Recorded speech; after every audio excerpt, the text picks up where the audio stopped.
E aí, meus irmãos, hoje é até interessante eu trazer para os irmãos a reflexão e a meditação em cima desse texto, porque existem várias pessoas que acabam vindo à igreja, que acabam cultuando, ou que vêm nos visitar, que nunca tenha tido a oportunidade de ler um livro da Bíblia por completo.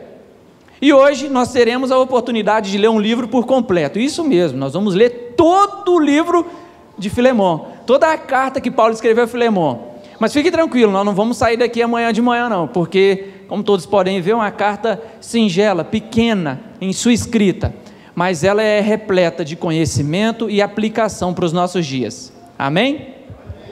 Aleluia. Paulo, prisioneiro de Cristo Jesus, e o irmão Timóteo, ao amado Filemão, também nosso colaborador, e a irmã Áfia, e o Arquipo, o nosso companheiro de lutas, e a igreja que está em tua casa, graça e paz a vós outros da parte de Deus, o nosso Pai, e do Senhor Jesus Cristo. Dou graças ao meu Deus, lembrando-me sempre de ti em minhas orações, estando ciente do teu amor e da fé que tens para com o Senhor Jesus e todos os santos, para que a comunhão da tua fé se torne eficiente no pleno conhecimento de todo o bem que há em nós para com Cristo. Pois, irmão, tive grande alegria e conforto no teu amor, porquanto o coração dos santos tem sido reanimado por teu intermédio. Pois bem, ainda que eu sinta plena liberdade em Cristo para te ordenar o que convém, prefiro eu, todavia, solicitar em nome do amor, sendo que sou Paulo, o velho, e agora até prisioneiro de Cristo Jesus, sim, solicito-te em favor de meu filho Onésimo, que gerei entre algemas. Ele antes te foi inútil, atualmente, porém, é muito útil a ti e a mim. Eu te envio de volta em pessoa, quero dizer, o meu próprio coração. Eu queria conservá-lo comigo mesmo, para em teu lugar me servir nas algemas que carrego por causa do Evangelho. Nada, porém, quis fazer sem o teu consentimento, para que a tua bondade não venha a ser como que por obrigação, mas de livre e espontânea vontade, pois acredito que ele veio a ser afastado de ti temporariamente, a fim de que o recebas para todo sempre, não como escravo, antes muito acima de escravo, como um irmão caríssimo, especialmente de mim, e com maior razão de ti, quer na carne ou quer no Senhor. Se, portanto, me consideras companheiro, receba-o como se fosse a mim mesmo. E se algum dano te fez, ou se te deve alguma coisa, lança tudo em minha conta. Eu, Paulo, de próprio punho o escrevo. Eu pagarei, para não te alegar que também tu me deves até a ti mesmo. Sim, irmão, que eu receba de ti no Senhor este benefício. Reanima-me o coração em Cristo. Certo como estou da tua obediência, eu te escrevo, sabendo que farás mais do que eu estou te pedindo. E ao mesmo tempo, prepara-me também pousada, pois espero que por vossas orações vos serei restituído. Saúdam-te também Epáfras, prisioneiro junto comigo em Cristo Jesus, Marcos, Aristarco, Demas e Lucas, os meus cooperadores. A graça do Senhor Jesus Cristo seja com o vosso espírito. Feche os seus olhos. Senhor, meu Deus, meu Pai, louvado e exaltado seja teu nome, ó Deus, porque aqui estamos na tua presença, Pai. Te louvamos, ó Deus, pela tua palavra e te louvamos por esse momento maravilhoso diante da tua presença, Pai. É um privilégio estarmos aqui comemorando mais um ano de vida deste organismo vivo chamado de igreja, que é construído, ó Pai, estruturada por nós, membros, que o Senhor possa acrescentar, ó Deus, em todos esses anos a sua vida, e que possamos, ó Deus, exalar a sua vida para o próximo, enchendo, ó Deus, este organismo com novas pessoas, com novos membros, que possamos impactar, ó Deus, não só esse bairro, não só essa cidade, mas também, ó Deus, essa geração. No nome santo de Jesus, ó Pai, fale aos nossos corações através da Tua palavra, nos use, ó Deus, e que possamos, ó Pai, estar com os nossos olhos fitados em Ti, e que nada venha tirar a nossa atenção. Eu te oro, ó Deus, pedindo que tenha misericórdia de nós, no nome santo de Jesus, nos ajude a aplicar o conhecimento da Tua palavra no nosso dia a dia. Eu te oro agradecido, no nome de Jesus, amém.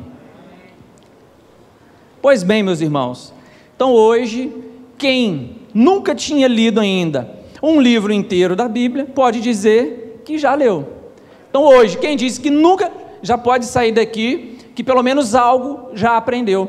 Você já não vai sair daqui o mesmo, você já vai sair daqui transformado por já ter um conhecimento que foi escrito há 2000 anos atrás e que tem grande aplicação para os nossos dias de hoje, né? Numa carta tão rica como essa, eu gostaria de destacar 3 pessoas, né? 3 pessoas, a primeira dela é Paulo, que escreve essa carta, né? O segundo é Filemon, a quem Paulo escreve essa carta, e que teve o privilégio de ter não só o nome dele, mas uma carta dedicada como um livro canonizado na Bíblia, e também Onésimo, um escravo, ou um ex-escravo, né?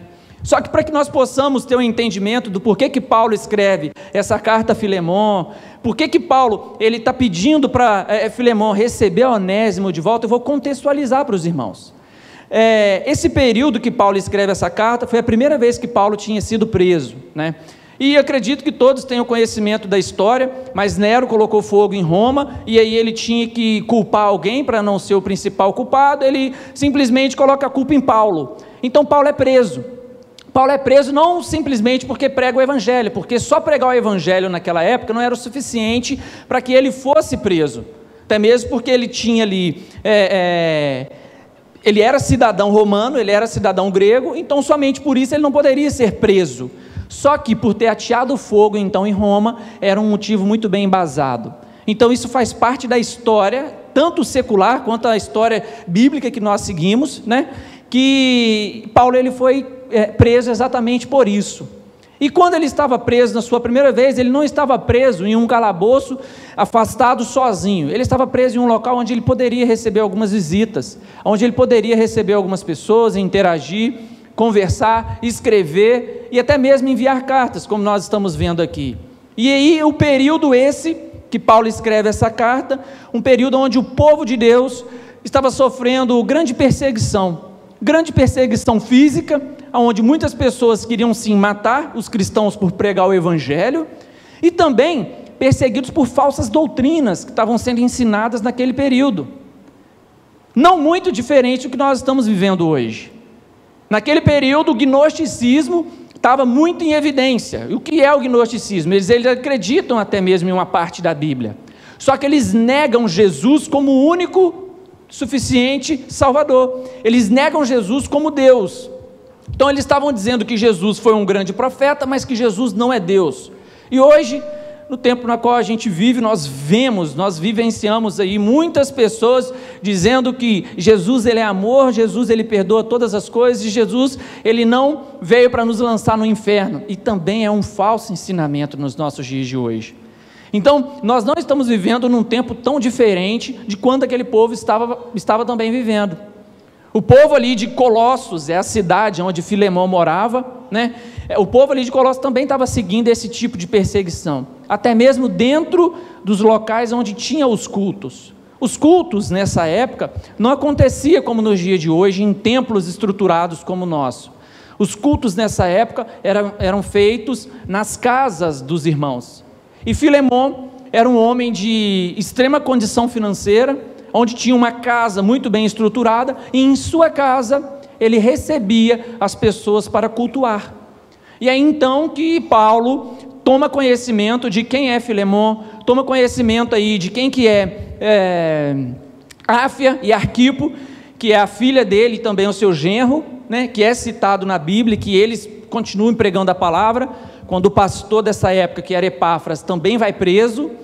E aí Paulo não conheceu pessoalmente a Filemon até a escrita dessa carta. Depois disso a Bíblia não relata, mas eu acredito que não tenha tido o privilégio de conhecer, mas eu não posso afirmar isso. Então agora que nós temos o conhecimento, dá para a gente poder entender que Paulo estava preso em Roma, a 1.500 quilômetros de distância de Colossos, que é a cidade onde Filemon cultuava com os irmãos, e também a 1.500 quilômetros de onde Onésimo sai foragido. E aí o que acontece, meus irmãos? Filemão tinha ali pelo menos um escravo ou mais, né? Onde Onésimo era um deles. Onésimo vai e rouba o seu senhor. Ele foi lá e cometeu um crime grandioso, ele foi lá e roubou o seu senhor. A Bíblia não diz o que foi roubado, mas no momento que acontece isso, naquele tempo, eles eram extremamente penalizados. Um crime desse de roubo o custava até mesmo a sua própria vida. Então, Onésimo toma a decisão de fugir. Ele foge para Roma, uma cidade grande, uma cidade onde tinham vários escravos foragidos e que provavelmente seria muito difícil de encontrá-lo e saber que ele era um escravo de Onésimo. Só que no decorrer dessa história, no decorrer de toda essa região onde ele estava, ele se depara então com Paulo. Provavelmente, por Paulo ser muito conhecido, muito bem falado, por todo o evangelho que havia sido pregado por ele, então ele conhece a Paulo e se converte, e se torna um cristão, e começa então a servir a Cristo acima de tudo. E aí, meus irmãos, depois que nós temos o conhecimento, depois que nós conseguimos enxergar todo o contexto, a gente consegue entender o sentido de Paulo ter escrito essa carta a Filemão, a 1.500 quilômetros de distância. Paulo, quando estava preso, começa a escrever essa carta, começa a descrever tudo o que estava acontecendo ali naquele contexto, quem estava com ele, e aí ele comissiona o próprio Filemão, o próprio Onésimo, a retornar para Colossos e levar essa carta, juntamente com a carta que Paulo escreve à igreja de Colossenses. Essas duas cartas foram escritas juntas e foram enviadas juntas pelo mesmo lugar. Um foi endereçado para toda a igreja e o outro especialmente para Filemão. Então, Paulo fala de maneira muito clara: Filemão, eu peço que você perdoe Onésimo pelo mal que ele te fez, eu peço que você perdoe a ele por todo o dano que ele te causou. Eu peço que você considere o meu pedido, não como uma ordem, mas como um pedido de amor, um pedido de generosidade, um pedido de todo carinho. E quando Paulo ele faz esse pedido, eu me deparo com várias situações que nós vivemos hoje, no nosso dia a dia. Quando nós, no meio das redes sociais, nós somos hoje munidos de muitas informações, e nós tomamos conhecimento de um grande crime praticado por alguém, qual é a primeira coisa que nós tendenciosamente fazemos? Quando eu digo nós, eu me incluo nessa, não sou diferente dos irmãos. A primeira coisa que vem na nossa cabeça é a crítica, é o julgamento, é o apontamento, é olhar e falar: essa situação que essa pessoa fez é pena de morte, essa pessoa é prisão perpétua, essa pessoa ela tem que pagar pelo que ela fez, essa pessoa ela tem que arcar arduamente. Não é possível um crime exposto, muitas vezes um crime de abuso, ou um crime, um assassinato, ou um roubo muito grande que teve, como nós vimos de Araçatuba. A primeira coisa que vem na nossa mente é o julgamento. E aí quando eu olho para Paulo, tudo bem, eu não sei o que passou na mente dele naquele momento, mas ele separa um momento da vida dele para poder escrever uma carta, enxerga o ser humano que está por detrás daquele pecado que foi exposto, porque uma coisa tem que ficar muito evidente para nós: o pecado que é exposto e que traz conhecimento a toda uma população não é diferente do pecado que nós cometemos no secreto. Não há diferença para Deus.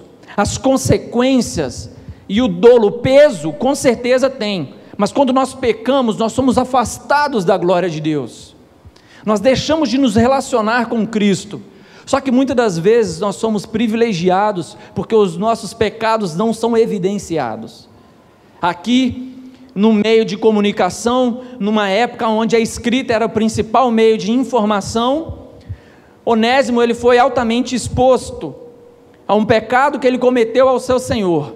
Mas ao mesmo tempo, nós vemos um líder cristão convertido, que tem compaixão e misericórdia daquela vida, que enxerga e entende um arrependimento na vida daquele homem, e clama também ao seu Senhor que o perdoe, e que o trate não como um escravo, e sim como um irmão, ou algo acima disso ainda, como Paulo nos cita. E como é difícil hoje em dia, meus irmãos, no nosso dia a dia, nos depararmos com uma pessoa, nos depararmos com pessoas que cometeram crimes terríveis, e se começarem a congregar conosco aqui na nossa igreja, e se começar a se relacionar aqui conosco, como que nós vamos recebê-lo? Como que nós vamos tratar? Como que nós vamos conduzir? Como que nós vamos conviver com essa pessoa? Hoje o Senhor, Ele quer nos tratar nessa noite para situações que nos perseguem a vida toda. Hoje o Senhor quer nos tratar com o tema principal dessa carta, com o perdão que precisa ser liberado por muito tempo que nós vemos carregando ou segurando vidas. Porque para que possamos ter um relacionamento saudável e eficaz em nossas vidas, nós não podemos ter nenhum tipo de perdão preso ou de arrependimento guardado em nosso coração. É um processo que precisa ser vivido, é um processo que precisa ser liberado para que possamos de fato nos relacionar, para que possamos de fato nos convivermos bem uns com os outros. E eu queria destacar primeiro aqui com vocês, irmãos, a vida de Onésimo. Onésimo, o pecador que se torna arrependido, o homem que se arrependeu. Hoje o Senhor está te dando a oportunidade nessa noite de você pedir perdão para alguém que há muito tempo você gostaria de pedir, ou se essa pessoa às vezes nem está mais aqui conosco, ou se essa pessoa nem está mais aqui na terra conosco, nem tem vida, essa pessoa já faleceu e você precisa de alguma forma liberar perdão, para que você possa seguir a sua vida de uma maneira tranquila, para que você possa viver a sua vida de uma maneira saudável. Hoje o Senhor, Ele quer que você tenha uma história diferente a partir de agora. Ele te trouxe aqui não para que você tenha um culto normal como todos os demais que você já teve na sua vida. Ele quer que você seja como Onésimo, que haja ali um arrependimento, um pedido de perdão, e que haja uma mudança de vida, e que haja uma transformação de vida, e que você se sinta leve. Sabe aquele fardo que é carregado por conta de um pedido de perdão que falta, por conta de uma ligação, uma mensagem de texto? E eu tenho certeza que o Senhor está falando no seu coração nesse momento. Talvez por conta de um abuso que você sofreu quando criança, por conta de uma traição, por conta de uma difamação. Não precisa expor para o Fernando, mas você precisa se libertar disso para que a sua vida possa seguir de uma maneira saudável. O Senhor te trouxe aqui hoje para trazer o seu coração em entendimento de que somente Ele pode te libertar da culpa do pecado, da culpa do arrependimento que você carrega, para que você possa viver livre para se relacionar novamente com os irmãos e com Cristo.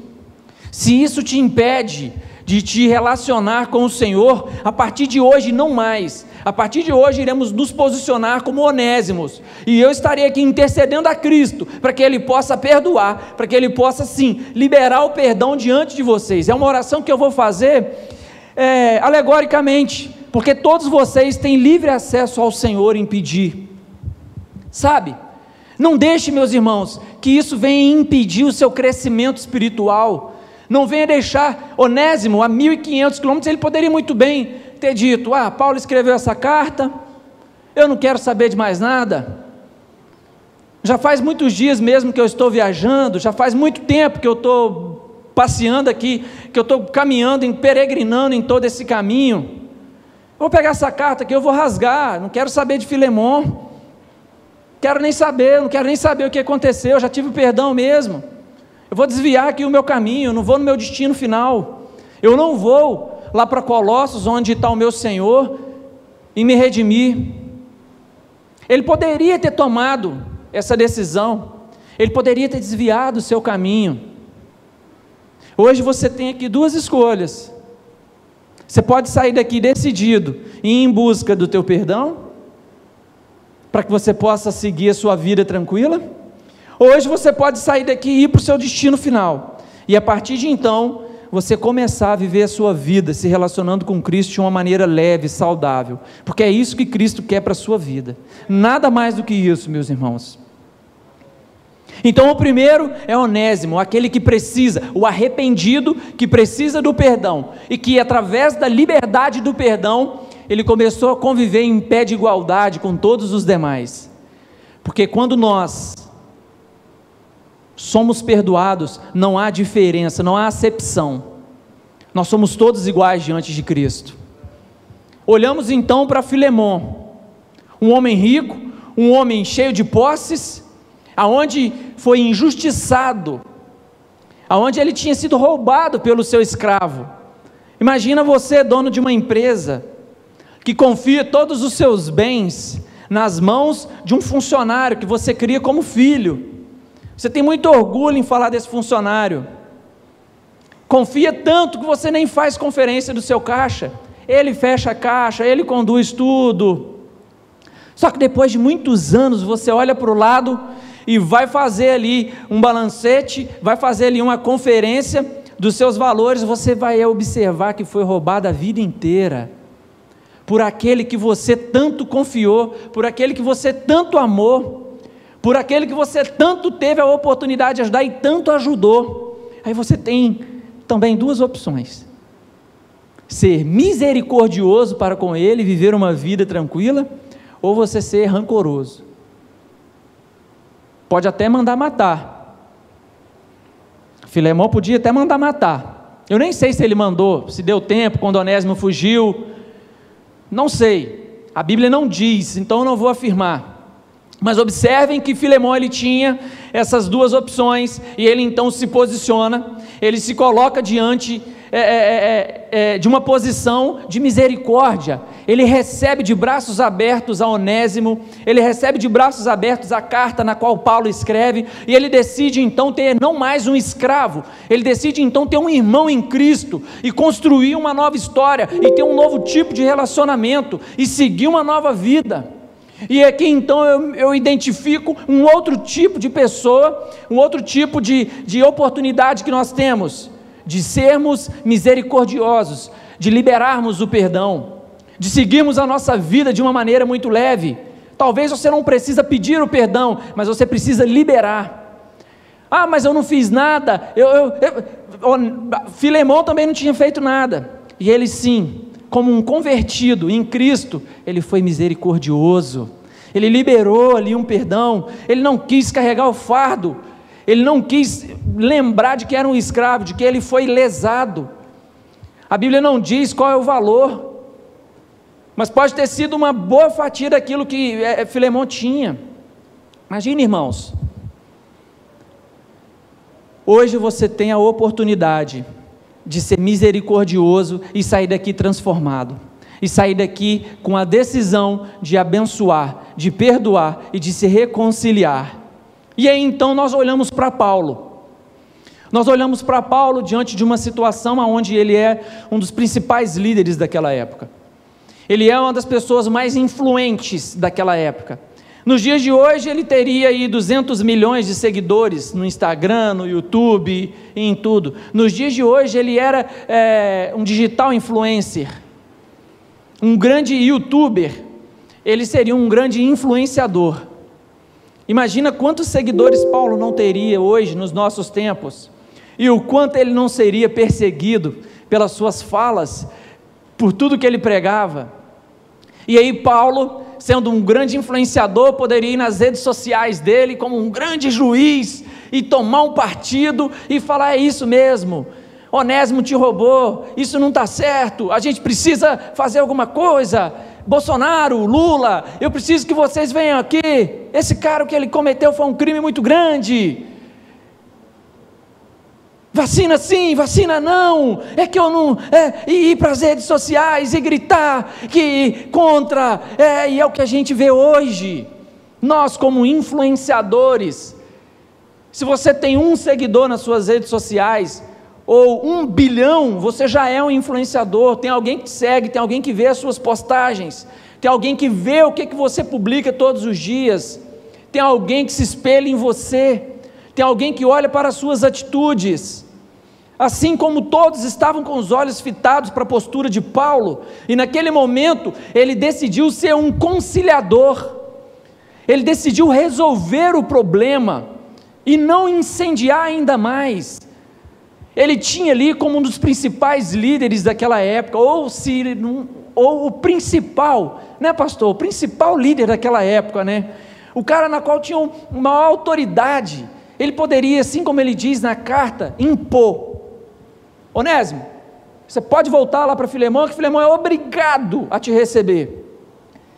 Ele tinha autoridade, ele até fala isso na carta, mas ele prefere agir com o amor. E ele ainda diz: Filemão, eu poderia te impor pela posição na qual eu estou, mas eu prefiro não seguir assim.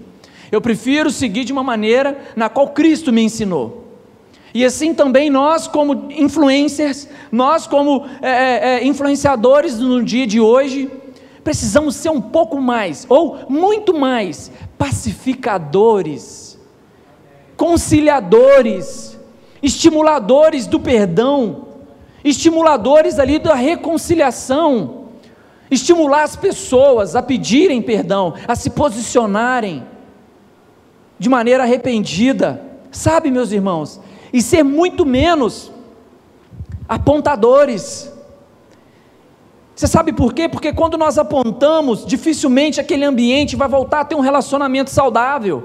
E quando nós trazemos para dentro da igreja, para a nossa igreja, para o nosso cotidiano, e vemos algo que não está acontecendo de acordo com a nossa vontade, muitas das vezes tomamos partidos: eu não vou naquilo, porque aquilo ali está seguindo. Ei, meu irmão, tem que ter unidade, tem que ter o relacionamento, tem que ter o apoio. Se aquele irmão não tem tanta didática para determinada função, seja ela nas redes sociais, seja para pregar, seja para orar, não, para orar todos têm, porque é conversar com Cristo, mas seja ela qual for, incentive ou auxilie essa pessoa de alguma forma. A nossa igreja precisa de reconciliadores, a nossa igreja precisa de pessoas que venham incentivar cada vez mais os ministérios.